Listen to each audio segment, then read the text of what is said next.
Dacă tot facem o plimbare, am făcut o plimbare până aici, mâncăm niște antioxidanți direct de la sursă. Deci direct de pe pom, de pe sky, cum s-ar zice, porumbele, albăstreale sau cum vreți să le spuneți. Sunt excelente perioada asta. Ce gust bun am. Nici nu sunt așa acre. Vitamina C, cât cuprinde. Merg. Sunt foarte, foarte bune. Aici avem măceașă.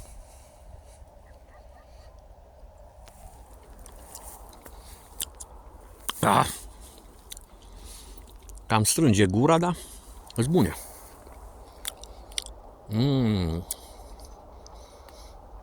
Întărește sistemul imunitar. Da. Am mâncat o tură. Am cules câteva pentru acasă.